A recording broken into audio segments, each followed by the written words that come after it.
Welcome dear students. Myself Dr. Savita Chahar, Associate Professor, Department of Botany, Government Mira Girls College, Udaipur, Rajasthan. Today I will teach you about chloroplast. The green pigments containing chloroplastids are called chloroplast. Chloroplast is an intracellular compartment and found only in plant cells. The chloroplast contains the photosynthetic pigments and perform the photosynthetic activity of greatest biological importance. By the process of photosynthesis, the chloroplast synthesized the carbohydrates which contain energy in the form of chemical energy, for example, ATP. The chemical energy is utilized by all living organisms to perform various life activities. Chloroplasts are 3 to 10 mu micron in diameter and 1 to 3 mu micron in thickness. The chloroplasts remain distributed homogeneously in the cytoplasm of plant cell or become concentrated around the nucleus. The shape of chloroplast may be filamentous, spheroid, ovoid, discoid, cup-shaped और biconcave. तो सबसे पहले dear students, आप लोग देखिए कि what is intracellular compartment. Intercellular compartments या cell organelle means the compartments or organelles which are found in the cytoplasm, and these are the membrane bounded structures. तो अर्थ पर जो बैलेंस बना हुआ है वो अर्थ पर होने वाली दो इंपॉर्टेंट बायोलॉजिकल जो इवेंट्स हैं, प्रोसेस हैं, उनके कारण बना हुआ है. पहला प्रोसेस जो है वो रेस्पिरेशन है और दूसरा जो प्रोसेस है वो फोटोसिंथेसिस है. फोटोसिंथेसिस में क्या होता है, देखिए कि पौधे जो हैं, ग्रीन प्लांट्स जो हैं जिनमें क्लोरोफिल प्रेजेंट होता है, वो सोलर एनर्जी को कैप्चर करते हैं और कई सारे प्रोसेस से गुजरते हुए ये सोलर एनर्जी जो है वह केमिकल एनर्जी में कन्वर्ट होती है. और इस सारे प्रोसेस के अंदर जो कार्बन डाइऑक्साइड है वह आगे चल करके कार्बोहाइड्रेट्स बनाती है. और यहाँ पर देखिए जो जहरीली गैस है को कार्बन डाइऑक्साइड जो है वो यहाँ पर किसमें कन्वर्ट होती है, ग्लूकोज के अंदर कन्वर्ट हो जाती है. इसके अपोजिट आप देखिए कि रेस्पिरेशन जो प्रोसेस है ये भी एक बहुत बड़ा प्रोसेस है जो कि प्लांट और एनिमल दोनों में ही पाया जाता है. लेकिन रेस्पिरेशन में कौन सी गैस बाहर निकलती है, कार्बन डाइऑक्साइड, और ऑक्सीजन गैस जो है वह काम में आती है. तो अब अगर सभी ऑर्गेनिज्म ऑक्सीजन गैस ले लेंगे तो फिर ऑक्सीजन गैस आएगी कहां से, कार्बन डाइऑक्साइड निकल जाएगी. तो उसको बैलेंस करने के लिए पौधों के अंदर नेचर ने एक बहुत इंपॉर्टेंट प्रोसेस चलाया है, वो है फोटोसिंथेसिस. और चाहे डायरेक्ट में या इनडायरेक्ट वे में all living organisms are totally dependent on the plants. तो ये जो फोटोसिंथेसिस का जो प्रोसेस है वो कहाँ होता है, क्लोरोप्लास्ट के अंदर. तो ये क्लोरोप्लास्ट क्या है, कोशिका में पाए जाने वाले वे कोशिकांग हैं जो दोहरी झिल्ली से घिरे हुए रहते हैं और कार्बन डाइऑक्साइड जो है वो जहरीली गैस है उसको काम में लेकर के क्या निकालते हैं, ऑक्सीजन निकालते हैं और ग्लूकोज का निर्माण करते हैं जो आगे जाकर के कई सारे अन्य प्रोडक्ट में कन्वर्ट हो जाता है. Then ultrastructure of chloroplast. The chloroplast comprises the following three main parts. Number 1, envelope. second stroma, third is thylakoids. The first is envelope.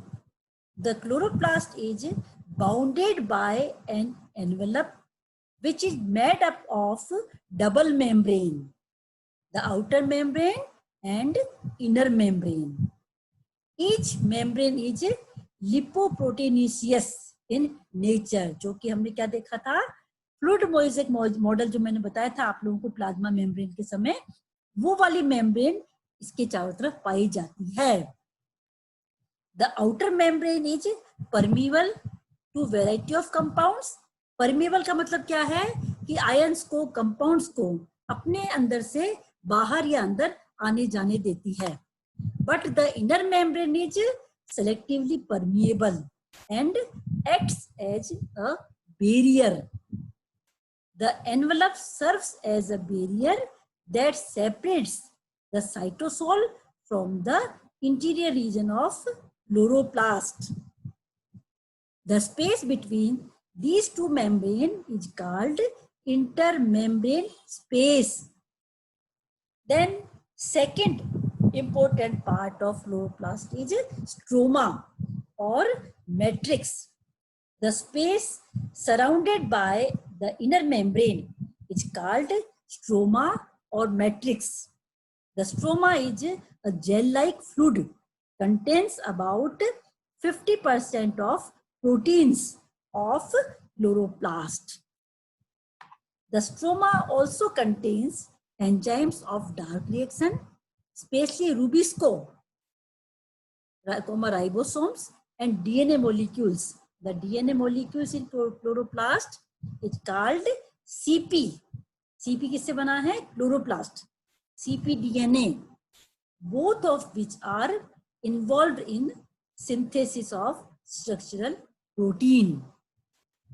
The ribosomes of chloroplast are 70S type, means primitive type, which is this type of ribosomes are also found in prokaryotic cell. मैंने आप लोगों को अपने पहले lecture में बताया था. The cpDNA is circular and double-stranded DNA. In stroma, CO2 fixation, synthesis of sugars, starch and fatty acids takes place. तो अभी तक हमने क्या देखा कि स्ट्रोमा या मैट्रिक्स क्या है? स्ट्रोमा या मैट्रिक्स वो हिस्सा है क्लोरोप्लास्ट का जो कि इनर मेम्ब्रेन से घिरा हुआ रहता है. और क्योंकि स्ट्रोमा के अंदर फोटोसिंथेसिस की जो सेकंड रिएक्शन है, डार्क रिएक्शन होगी, इसलिए इसके अंदर वो सारे एंजाइम्स पाए जाते हैं जो कि डार्क रिएक्शन के अंदर काम आते हैं, specially rubisco. Then the third ultrastructure is part of ultrastructure is thylakoids. Thylakoid का means sac-like structure. The thylakoids consist of flattened, closed vesicles arranged as a membranous network. The outer surface of the thylakoid is in contact with the stroma and its inner surface encloses an intrathylakoid space, the third compartment. The thylakoids may be stacked like a pile of coins, forming grana, or they may be unstacked interglanar thylakoid. About 40 to 80 grana found in the matrix of chloroplast. The number of thylakoids per granum may vary from 1 to 60. In certain seafood plants and in some algal chloroplasts, the thylakoids are free floating. So there is a 3 membranes system in chloroplast and there is 3 compartments in it. Intermembrane compartment, second stroma and third is thylakoid lumen. तो सबसे पहले आप देखिए कि what is intermembrane compartment. जो हिस्सा outer membrane और inner membrane के बीच का जो हिस्सा है वो भी कंपार्टमेंट की तरह है. जो कि इंटरमेम्ब्रेन कंपार्टमेंट कहलाता है। देन स्ट्रोमा या मैट्रिक्स क्या है? ये वो हिस्सा है क्लोरोप्लास्ट का जो इनर मेम्ब्रेन जो है उससे घिरा हुआ रहता है। अब जो स्ट्रोमा या जो मैट्रिक्स हैं उसके अंदर थाइलेकोइड्स पाए जाते हैं। थाइलेकोइड्स क्या हैं? ये भी खोखले मेम्ब्रेनस स्ट्रक्चर हैं और एक के ऊपर एक जमे हुए रहते हैं। तो जब इनकी जो ढेरी है, जैसे कि अपन सिक्कों को एक के ऊपर एक रखते हैं, तो जो ढेरी है वो क्या कहलाती है? Granum. Singular, granum is a singular word and grana is a plural word. तो थाइलेकोइड्स का जो ढेर है वो क्या कहलाता है? ग्रेनम। तो ऐसे खूब सारे ग्रेना अंदर पाए जाते हैं। और ये जो ग्रेना है ये भी आपस में क्या है? जिस मेम्ब्रेनस स्ट्रक्चर से घिरे रहते हैं उसे अपन क्या कहते हैं? स्ट्रोमल लेमिली कहा जाता है। तो अच्छी तरह समझ में आ गया आप लोगों को?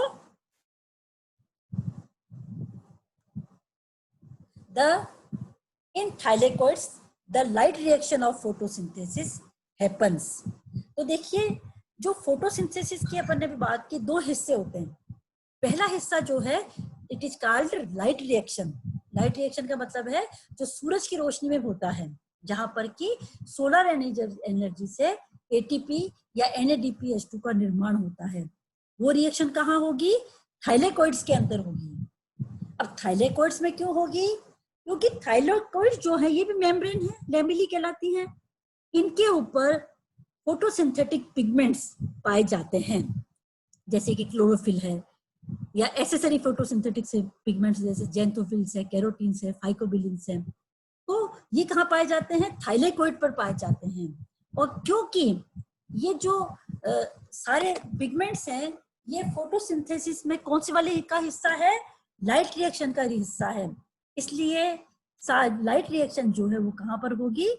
थाइलेकोइड्स पे होगी, due to presence of photosynthetic pigments.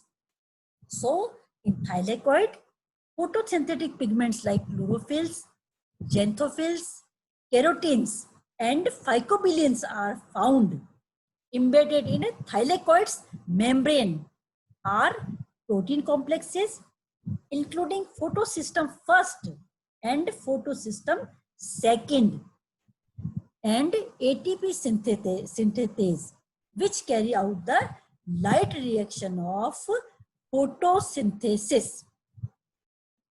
Then chloroplast have their, then other important feature of the chloroplast is like mitochondria.